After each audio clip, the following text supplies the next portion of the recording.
Hi hello ಎಲ್ರಿಗೂ ನಮಸ್ಕಾರ. ನನ್ನ ಹೆಸರು ಕಿರಣ್ ಅಂತ. ಇವತ್ತಿನ ವಿಷಯ ಏನಪ್ಪಾ ಅಂತಂದ್ರೆ ಹೊಸ ಯೂಟ್ಯೂಬ್ ಚಾನೆಲ್ ನ ಸ್ಟಾರ್ಟ್ ಮಾಡ್ತಿರೋವಂಥದ್ದು. ಈ ಯೂಟ್ಯೂಬ್ ಚಾನೆಲ್ ಹೆಸರು ಬಂದು money and mind in Kannada ಅಂತ. ಈ ಯೂಟ್ಯೂಬ್ ಚಾನೆಲ್ ಸ್ಟಾರ್ಟ್ ಮಾಡ್ತಿರೋ ಇಂದಿನ ಮೋಟಿವ್ ಏನಪ್ಪಾ ಅಂತಂದ್ರೆ ನಿಮ್ಗೆಲ್ಲರಿಗೂ ಗೊತ್ತಿರೋ ಹಾಗೆ ಇತರೆ ಭಾಷೆಗಳಲ್ಲಿ ಹಿಂದಿ ಅಥವಾ ಇಂಗ್ಲಿಷ್ ಅಲ್ಲಿ ತುಂಬಾ ಯೂಟ್ಯೂಬ್ ಚಾನೆಲ್ಗಳಿದಾವೆ. ಸ್ಟಾಕ್ ಮಾರ್ಕೆಟ್ ಬಗ್ಗೆ ಕಲಿಯೋದಕ್ಕಾಗ್ಲಿ, ಇನ್ವೆಸ್ಟಿಂಗ್ ಬಗ್ಗೆ ಕಲಿಯೋದಕ್ಕಾಗ್ಲಿ, ಅಥವಾ ಪರ್ಸನಲ್ ಫೈನಾನ್ಸ್ ಬಗ್ಗೆ ಕಲಿಯೋದಕ್ಕಾಗ್ಲಿ, ಅಥವಾ ಮನಿ ಮೈಂಡ್ ಸೆಟ್ ನ ಅರ್ಥ ಮಾಡ್ಕೊಳ್ಳೋದಕ್ಕಾಗ್ಲಿ. ಬಟ್ ಪ್ರಾಬ್ಲಮ್ ಏನಪ್ಪಾ ಅಂತಂದ್ರೆ ನಮ್ಮ ಕನ್ನಡದಲ್ಲಿ ಸರಳವಾಗಿ ತುಂಬಾ ತುಂಬಾ ಬೇಸಿಕ್ ಇಂದ ಎಜುಕೇಶನ್ ಪಾಯಿಂಟ್ ಆಫ್ ವ್ಯೂ ನ ತಲೆಯಲ್ಲಿ ಇಟ್ಕೊಂಡು ಈ ಸ್ಟಾಕ್ ಮಾರ್ಕೆಟ್ ಬಗ್ಗೆ ಆಗಲಿ, ಫೈನಾನ್ಸ್ ಬಗ್ಗೆ ಆಗಲಿ, ಪರ್ಸನಲ್ ಫೈನಾನ್ಸ್ ಬಗ್ಗೆ ಆಗಲಿ, ಅಥವಾ ಮನಿ ಮೈಂಡ್ ಸೆಟ್ ಬಗ್ಗೆ ಆಗಲಿ ತಿಳ್ಕೊಳ್ಳೋದಕ್ಕೆ, ಅರ್ಥ ಮಾಡ್ಕೊಳ್ಳೋದಕ್ಕೆ ಅಥವಾ ಕಲಿಯೋದಕ್ಕೆ ಯಾವುದೇ ರೀತಿಯಾದಂಥ ಒಂದು ಪ್ಲಾಟ್ಫಾರ್ಮ್ ಅಥವಾ ಒಂದು ಯೂಟ್ಯೂಬ್ ಚಾನೆಲ್ ನಮ್ಮಲ್ಲಿ ಇಲ್ಲ. ಸೊ ಈ ಒಂದು ಗ್ಯಾಪ್ ನ ಇಟ್ಕೊಂಡು ಇವತ್ತು ನಾನೊಂದು ಈ ಯೂಟ್ಯೂಬ್ ಚಾನೆಲ್ನ ಸ್ಟಾರ್ಟ್ ಮಾಡಬೇಕು ಅಂತ ಅನ್ಕೊಂಡಿದ್ದೀನಿ. ಈ ನಮ್ಮ ಯೂಟ್ಯೂಬ್ ಚಾನೆಲ್ ನೀವು ಯಾವ ತರ ಟಾಪಿಕ್ಸ್ ನ ಎಕ್ಸ್ಪೆಕ್ಟ್ ಮಾಡ್ಬೋದು ಅಂತಂದ್ರೆ, stock market basics, stock market ಅಂದ್ರೆ ಏನು, ಹೆಂಗ್ ಇನ್ವೆಸ್ಟ್ ಮಾಡಬೇಕು, ಅಥವಾ ಇನ್ವೆಸ್ಟಿಂಗ್ ಅಂದ್ರೆ ಏನು, ಮತ್ತೆ ಫೈನಾನ್ಸ್ ಅಂದ್ರೆ ಏನು, ಮನಿ ಮೈಂಡ್ ಸೆಟ್ ಅಂದ್ರೆ ಏನು, ಇದನ್ನೆಲ್ಲ ಸರಳವಾಗಿ ಕನ್ನಡದಲ್ಲಿ. ಯಾಕಂತಂದ್ರೆ ಇವಾಗ ಆಲ್ರೆಡಿ ಎಷ್ಟೊಂದು ಯೂಟ್ಯೂಬ್ ಚಾನೆಲ್ಗಳು ಇದಾವೆ.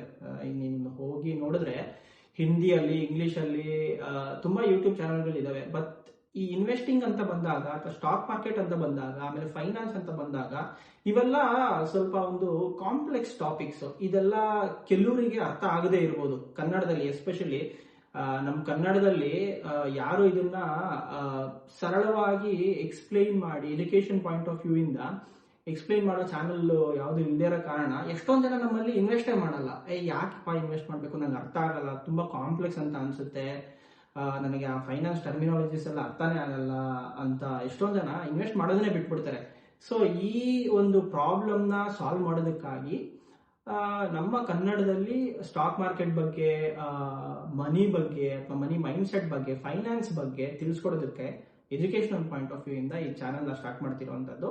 ಇನ್ನು ನನ್ನ ಬಗ್ಗೆ ಹೇಳಬೇಕು ಅಂತಂದ್ರೆ, ನನ್ನ ಹೆಸರು ಕಿರಣ್ ಅಂತ. ಮೂಲತಃ ನಾನು ಬೆಂಗಳೂರವನು, ಹುಟ್ಟಿ ಬೆಳೆದಿದ್ದೆಲ್ಲ ಬೆಂಗಳೂರಲ್ಲೇ. ನಾನು ಎಲ್ಲ ರೀತಿಯಲ್ಲಿ ಎಲ್ಲರ ತರಾನೇ ನಾನು ಇಂಜಿನಿಯರಿಂಗ್ ಓದಿದ್ದೀನಿ, ಮೆಕ್ಯಾನಿಕಲ್ ಇಂಜಿನಿಯರಿಂಗ್. ನಾನು 2016 ಇಂಜಿನಿಯರಿಂಗ್ ಪಾಸ್ ಔಟ್ ಆಗಿದ್ದು. ತದನಂತರ ಒಂದೆರಡು ವರ್ಷ ಕೆಲಸ ಮಾಡಿಕೊಂಡು 2018 ಜರ್ಮನಿಗೆ ಬರ್ತೀನಿ. ಜರ್ಮನಿಗೆ ಬಂದು ನಾನಿಲ್ಲಿ ಮಾಸ್ಟರ್ಸ್ ಮಾಡೋಣ ಅಂತ ಬಂದು ಬಿಸ್ನೆಸ್ ಅಡ್ಮಿನಿಸ್ಟ್ರೇಷನ್ ಅಂಡ್ ಇಂಜಿನಿಯರಿಂಗ್ ಅಂತ ಒಂದು ಮಾಸ್ಟರ್ಸ್ ಕೋರ್ಸ್ ಇದೆ ಇಲ್ಲಿ. ನಾನು ಜರ್ಮನಿಯ ಕ್ಯಾಪಿಟಲ್ ಬರ್ಲಿನ್ ಅಂತ ಇಲ್ಲಿ ಮಾಸ್ಟರ್ಸ್ ಓದಿದ್ದು.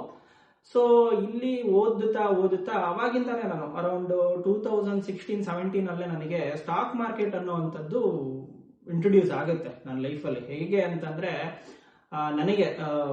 ನನಗೆ ಒಂದು ಮೋಟಿವೇಶನ್, ಈ ಒಂದು ಸ್ಟಾಕ್ ಮಾರ್ಕೆಟ್ ಅಲ್ಲಿ ಇನ್ವೆಸ್ಟ್ ಮಾಡೋದಕ್ಕಾಗ್ಲಿ ಅಥವಾ ಫೈನಾನ್ಸ್ ಬಗ್ಗೆ ಮೋಟಿವೇಶನ್ ಬಂದಿದ್ದೆಲ್ಲಿಂದ ಅಂತಪ್ಪ ಅಂತಂದ್ರೆ, 2016 ನಾನು ಇಂಜಿನಿಯರಿಂಗ್ ಪಾಸ್ ಔಟ್ ಆದ್ಮೇಲೆ 2017 ನಾನು ಇದ್ದಂತ ಒಂದು ಏರಿಯಾದಲ್ಲಿ ಈ ಫೈನಾನ್ಸ್ ಬಗ್ಗೆ ಅಥವಾ ಸ್ಟಾಕ್ ಮಾರ್ಕೆಟ್ ಬಗ್ಗೆ ಅವೇರ್ನೆಸ್ ನ ಕ್ರಿಯೇಟ್ ಮಾಡೋದಕ್ಕೆ ಒಂದು ವರ್ಕ್ಶಾಪ್ ನ ಅರೇಂಜ್ ಮಾಡಿರ್ತಾರೆ. ನೀವೆಲ್ಲರೂ ಕೇಳಿರ್ತೀರಾ, ಡಾಕ್ಟರ್ ಭರತ್ ಚಂದ್ರ ಅಂತ. ಅವಾಗ ಅವ್ರ ಬೇಸಿಕ್ ಪ್ರೊಫೆಷನ್ ಬಂದು ಅವರು ಡಾಕ್ಟರ್. ಅವರು ಸ್ಟಾಕ್ ಮಾರ್ಕೆಟ್ ಅಲ್ಲೂ ಇನ್ವೆಸ್ಟ್ ಮಾಡ್ತಿರ್ತಾರೆ. ಅವರು ಅವೇರ್ನೆಸ್ ಕ್ರಿಯೇಟ್ ಮಾಡಬೇಕು ಅಂತ ಒಂದು ವರ್ಕ್ಶಾಪ್ ನ ಸ್ಟಾರ್ಟ್ ಮಾಡಿರ್ತಾರೆ. ಆ ವರ್ಕ್ಶಾಪ್ಗೆ ನಮ್ಮ ಅಣ್ಣ ಕರ್ಕೊಂಡು ಹೋಗ್ತಾರೆ ನನ್ನ. ಅದೇನೋ ಗೊತ್ತಿಲ್ಲ, ಆ ವರ್ಕ್ಶಾಪ್ ಅಟೆಂಡ್ ಮಾಡಿದ್ಮೇಲೆ ನಾನು ಇಂಜಿನಿಯರಿಂಗ್ ಮುಗಿಸಿದ್ದೆ, ಅಗ್ರೆಸಿವ್ ಆಗಿದ್ದೆ. ಅದೇನೋ ಗೊತ್ತಿಲ್ಲ ನಂಗೆ. ಆ ವರ್ಕ್ಶಾಪ್ ಅಟೆಂಡ್ ಮಾಡಿದ್ಮೇಲೆ ಇಲ್ಲ, ಇದ್ರಲ್ಲಿ ಏನೋ ಇದೆ ಸ್ಟಾಕ್ ಮಾರ್ಕೆಟ್ ಅಲ್ಲಿ, ಇದನ್ನ ಅರ್ಥ ಮಾಡ್ಕೊಬೇಕು, ತಿಳ್ಕೊಬೇಕು ಅಂತ ಹೇಳಿ ಅವಾಗಿಂದ ಒಂದು 2000 ವರ್ಕ್ಶಾಪ್ ಅಟೆಂಡ್ ಮಾಡಿ ಬಂದ ಮೇಲೆ ನನಗೆ ವರ್ಕ್ಶಾಪ್ ಅಲ್ಲಿ ಎಲ್ಲ ಅರ್ಥ ಆಗಿಲ್ಲ. ಬಿಕಾಸ್ ಅದು ಆ ಏಜ್ ಅಲ್ಲಿ ಇದು ತುಂಬಾ ಕಾಂಪ್ಲೆಕ್ಸ್ ಟಾಪಿಕ್ಸ್ ಆಗಿರೋದ್ರಿಂದ ನನಗೇನು ಅಷ್ಟೊಂದು ಅರ್ಥ ಆಗಿರಲಿಲ್ಲ. ಬಟ್ ಆ ಒಂದು ಸ್ಪಾರ್ಕ್, ಆ ಒಂದು ಇಂಟ್ರೆಸ್ಟ್ ಜನರೇಟ್ ಆಯ್ತು ನನಗೆ. ಸೊ ಬಂದು ಇದ್ರಲ್ಲಿ ಏನಾದ್ರೂ ಮಾಡ್ಲೇಬೇಕು, ಅಥವಾ ಮಾಡ್ಲೇಬೇಕು ಅನ್ನೋದಕ್ಕಿಂತ ಇದನ್ನ ಕಲಿಬೇಕು ಅಂತ ಸ್ಟಾರ್ಟ್ ಮಾಡಿದ್ದು. ಇವಾಗ ಆಲ್ಮೋಸ್ಟ್ ಅರೌಂಡ್ ನಂದು ಈ ಸ್ಟಾಕ್ ಮಾರ್ಕೆಟ್ ಇನ್ವೆಸ್ಟಿಂಗ್ ಜರ್ನಿ ಅಥವಾ ಫೈನಾನ್ಸ್ ಜರ್ನಿ ನೀವು ತಗೊಂಡ್ರೆ ಆಲ್ಮೋಸ್ಟ್ 8 years ಜರ್ನಿ ನಂದು. ಅರೌಂಡ್ 2017 ಅಲ್ಲಿ ಸ್ಟಾರ್ಟ್ ಮಾಡಿದ್ದು. ನಾನ್ ಸ್ಟಾರ್ಟ್ ಮಾಡಿದಾಗ ಸ್ಟಾಕ್ ಮಾರ್ಕೆಟ್ ಪೀಕ್ ಅಲ್ಲಿ ಇತ್ತು. ಆಮೇಲೆ ಕೊರೋನಾ ಬಂತು, ಏನಾಯ್ತು ಎಲ್ಲ ನಿಮ್ಗೆ ಗೊತ್ತು. ಸೊ ಅಲ್ಲಿಂದ ನನಗೆ ಮೋಟಿವೇಶನ್ ಸಿಕ್ಕಿತ್ತು. ಫೈನಾನ್ಸ್ ಅಂದ್ರೆ ಏನು, ಸ್ಟಾಕ್ ಮಾರ್ಕೆಟ್ ಅಂದ್ರೆ ಏನು, ಅದರಲ್ಲಿ ಎಷ್ಟು ಪೊಟೆನ್ಷಿಯಲ್ ಇದೆ ಅಂತ ತಿಳ್ಕೊಳ್ಳೋದಕ್ಕೆ. ಮತ್ತು ಈ ನನ್ನ ಸ್ಟಾಕ್ ಮಾರ್ಕೆಟ್ ಬಿಟ್ಟು, ಫೈನಾನ್ಸ್ ಬಿಟ್ಟು ಈ ಬೇರೆ ಹವ್ಯಾಸಗಳು ಏನಪ್ಪಾ ಅಂತಂದ್ರೆ, ನನಗೆ ಜಿಯೋ ಪಾಲಿಟಿಕ್ಸ್ ಅಲ್ಲಿ ತುಂಬಾ ಇಂಟ್ರೆಸ್ಟ್ ಇದೆ. ಬಿಕಾಸ್ ಸ್ಟಾಕ್ ಮಾರ್ಕೆಟ್ ಅಲ್ಲಿ ನೀವು ಇನ್ವೆಸ್ಟ್ ಮಾಡ್ತೀರಾ ಅಥವಾ ಫೈನಾನ್ಸ್ ಬಗ್ಗೆ ನೀವು ತಿಳ್ಕೋಬೇಕು ಅಂತಂದ್ರೆ ಎಲ್ಲರಿಗೂ ಜಿಯೋ ಪಾಲಿಟಿಕ್ಸ್ ತುಂಬಾ ಇಂಪಾರ್ಟೆಂಟ್. ಯಾಕಂತಂದ್ರೆ ಜಿಯೋ ಪಾಲಿಟಿಕ್ಸ್ ಅಲ್ಲಿ ಏನ್ ನಡೆಯುತ್ತೆ ಅದು ಸ್ಟಾಕ್ ಮಾರ್ಕೆಟ್ ಮೇಲೆ ಇಂಡೈರೆಕ್ಟ್ ಆಗಿ ಪರಿಣಾಮ ಬೀಳುತ್ತೆ. ಅದು ಪಾಸಿಟಿವ್ ಆಗಾದ್ರೂ ಆಗಿರ್ಬೋದು, ನೆಗೆಟಿವ್ ಆಗಾದ್ರೂ ಆಗಿರ್ಬೋದು. So it is very very important for every one. ಎಲ್ಲರಿಗೂ ಸ್ಟಾಕ್ ಮಾರ್ಕೆಟ್ ನಲ್ಲಿ ಇನ್ವೆಸ್ಟ್ ಮಾಡೋರಿಗೆ, ಸ್ಟಾಕ್ ಮಾರ್ಕೆಟ್ ಒಂದೇ ಅಂತಲ್ಲ, ಫಾರ್ ಎಕ್ಸಾಂಪಲ್ ಇವತ್ತು ಯಾವುದೇ ರೀತಿಯಾದ ಇನ್ವೆಸ್ಟ್ಮೆಂಟ್ಸ್ ಇದೆ ಇಂಡಿಯಾದಲ್ಲಿ, ಆ ಎಲ್ಲಾ ರೀತಿಯಾದ ಇನ್ವೆಸ್ಟ್ಮೆಂಟ್ಸ್ ಒಂದಲ್ಲ ಒಂದು ರೀತಿ ಜಿಯೋ ಪಾಲಿಟಿಕ್ಸ್ ಅಲ್ಲಿ ಏನ್ ನಡೀತಿದೆ ಅದ್ರ ಮೇಲೆ ಡಿಪೆಂಡೆಂಟ್ ಆಗಿರುತ್ತೆ. ಸೊ ಅದನ್ನ ತಿಳ್ಕೊಳ್ಳೋದು ತುಂಬಾ ಇಂಪಾರ್ಟೆಂಟ್. ಸೊ ನಾನು ಇನ್ವೆಸ್ಟೆಡ್ ಆಗಿರೋದ್ರಿಂದ ನ್ಯೂಸ್ ಯಾವಾಗ್ಲೂ ನೋಡ್ತಾ ಇರ್ತೀನಿ. I like to keep myself updated geopolitics ಅಲ್ಲಿ ಏನ್ ನಡೀತಿದೆ ಅಂತ. ಮತ್ತು ನನ್ನ ಇತರೆ ಹವ್ಯಾಸಗಳಪ್ಪ ಏನಪ್ಪಾ ಅಂತಂದ್ರೆ, ನನಗೆ ಆಕ್ಚುಲಿ ಫಾರ್ಮಿಂಗ್ ಅಲ್ಲೂ ತುಂಬಾ ಇಂಟ್ರೆಸ್ಟ್ ಇದೆ. ನಾನು ಇವಾಗ ಸದ್ಯಕ್ಕೆ ಫಾರ್ಮಿಂಗ್ ಏನು ಮಾಡ್ತಿಲ್ಲ, ಬಟ್ ಮುಂದೊಂದು ದಿವಸ ಫಾರ್ಮಿಂಗು, ತೋಟಗಾರಿಕೆ ಮಾಡಬೇಕು ಅಂತಾನು ಇಂಟ್ರೆಸ್ಟ್ ಇದೆ. ಈ ಯೂಟ್ಯೂಬ್ ಚಾನಲ್ ಬರೀ ಒಂದು ಕ್ಲಾಸ್ ಆಫ್ ಜನರಿಗೆ ಮಾತ್ರ ಸೀಮಿತ ಆಗಿರಬಾರ್ದು. ಇವಾಗ ಏನಾಗ್ಬಿಟ್ಟಿದೆ ಅಂತಂದ್ರೆ, ಬರೀ ಓದಿರೋರು ಮಾತ್ರ ಇನ್ವೆಸ್ಟ್ ಮಾಡ್ತಿದ್ದಾರೆ, ಸ್ವಲ್ಪ ನಾಲೆಡ್ಜ್ ಇರೋರು ಇನ್ವೆಸ್ಟ್ ಮಾಡ್ತಿರ್ಬೋದು. ಅದರಲ್ಲೂ ಎಸ್ಪೆಷಲಿ ನಮ್ಮ ಕರ್ನಾಟಕದಲ್ಲಿ, ನಮ್ಮ ಕನ್ನಡದವರು ಸ್ಟಾಕ್ ಮಾರ್ಕೆಟ್ ಅಲ್ಲಿ ಇನ್ವೆಸ್ಟ್ ಮಾಡೋದು ಅಥವಾ ಫೈನಾನ್ಸ್ ಬಗ್ಗೆ ನಾಲೆಡ್ಜ್ ಇರೋರು ತುಂಬಾ ಕಡಿಮೆ. ಯಾಕಂತಂದ್ರೆ ನನಗೆ ಗೊತ್ತಿರೋ ಹಾಗೆ ಅಥವಾ ನೀವು ರಿಸರ್ಚ್ ಮಾಡಿದ್ರೆ ನಮ್ಮ ಕರ್ನಾಟಕದಲ್ಲಿ ತುಂಬಾ ಜನ ಗೋಲ್ಡ್, ರಿಯಲ್ ಎಸ್ಟೇಟ್ ಮೇಲೆ ಇನ್ವೆಸ್ಟ್ ಮಾಡ್ತಾರೆ ಅಥವಾ ಫಿಕ್ಸೆಡ್ ಡೆಪಾಸಿಟ್ ಮಾಡಿರ್ಬೋದು. ಬಟ್ ಎಲ್ಲರೂ ಫೈನಾನ್ಸ್ ನ ಅರ್ಥ ಮಾಡ್ಕೋಬೇಕು, ಸ್ಟಾಕ್ ಮಾರ್ಕೆಟ್ ಹೆಂಗ್ ವರ್ಕ್ ಆಗುತ್ತೆ ಅರ್ಥ ಮಾಡ್ಕೋಬೇಕು, ಮನಿ ಹೆಂಗ್ ವರ್ಕ್ ಆಗುತ್ತೆ ಅರ್ಥ ಮಾಡ್ಕೋಬೇಕು. ಎಲ್ಲರೂ ಸ್ಟಾಕ್ ಮಾರ್ಕೆಟ್ ಅಲ್ಲಿ ಇನ್ವೆಸ್ಟ್ ಮಾಡಬೇಕು. ಸೊ ಈ ಯೂಟ್ಯೂಬ್ ಚಾನಲ್ ಬಂದ್ಬಿಟ್ಟು ಬರೀ ಒಂದ್ ಕ್ಲಾಸ್ ಆಫ್ ಜನರಿಗೆ ಮಾತ್ರ ಅಲ್ಲ.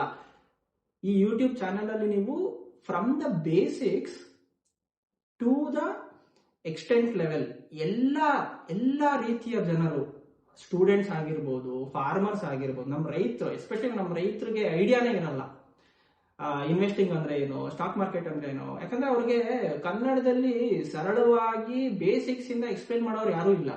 ಯಾಕಂತಂದ್ರೆ ಇದೆಲ್ಲ ತುಂಬಾ ಕಾಂಪ್ಲೆಕ್ಸ್ ಟಾಪಿಕ್ಸ್ ಆಗಿರೋದ್ರಿಂದ ತುಂಬಾ ಸರಳವಾಗಿ ಕನ್ನಡದಲ್ಲಿ ಎಕ್ಸ್ಪ್ಲೈನ್ ಮಾಡಿದ್ರೇನೆ ಅವ್ರಿಗೆ ಒಂದು ನಂಬಿಕೆ ಬರೋದು, ಟ್ರಸ್ಟ್ ಬರೋದು. ಸೊ ಎಷ್ಟೊಂದು ಜನ ಇದಾರೆ ಆ ತರ, ನನಗೆ ಇದು ಅರ್ಥನೇ ಆಗಲ್ಲ ಬಿಡಪ್ಪ ನಾನು ಬಿಟ್ಬಿಡ್ತೀನಿ ಅನ್ನೋರು ಎಷ್ಟೊಂದು ಜನ ಇದ್ದಾರೆ. ಸೊ ಆ ಒಂದು ಗ್ಯಾಪ್ನ, ಆ ಒಂದು ಕ್ಲಾಸ್ ಆಫ್ ಜನರೂ ಕೂಡ ಇನ್ವೆಸ್ಟ್ ಮಾಡಬೇಕು, ಕಲಿಬೇಕು, ಇದನ್ನ ಕಲಿಬೇಕು ಅನ್ನೋ ಒಂದು ಮೋಟಿವೇಶನ್ ಇಟ್ಕೊಂಡು ಇದನ್ನ ಮಾಡ್ತಾ ಇದ್ದೀನಿ. ಎಲ್ಲರೂ ನೋಡ್ಬೋದು ಇದನ್ನ, ಸ್ಟೂಡೆಂಟ್ಸು, ಆಲ್ರೆಡಿ ಕೆಲಸ ಮಾಡ್ತಿರೋರು, ರೈತರು, ಮನೆಯಲ್ಲಿ ಕೆಲಸ ಮಾಡ್ಕೊಂಡಿರುವಂತ ಹೌಸ್ ವೈಫ್ಸ್. ಯಾಕಂದ್ರೆ ಅವ್ರಿಗೂ ಇದನ್ನ ಇಂಪಾರ್ಟೆಂಟ್. ಸಿ, ಇನ್ವೆಸ್ಟಿಂಗ್ ಅನ್ನೋದು ಎಷ್ಟು ಇಂಪಾರ್ಟೆಂಟ್ ಅಂದ್ರೆ ಲೈಫ್ ಅಲ್ಲಿ it's a part of life ಅಂತ ತಿಳ್ಕೊಬೇಕು. ಒಂದು ಎಕ್ಸಾಂಪಲ್ ಕೊಡಕ್ಕೆ ಇಷ್ಟಪಡ್ತೀನಿ ಈ ಟೈಮಲ್ಲಿ.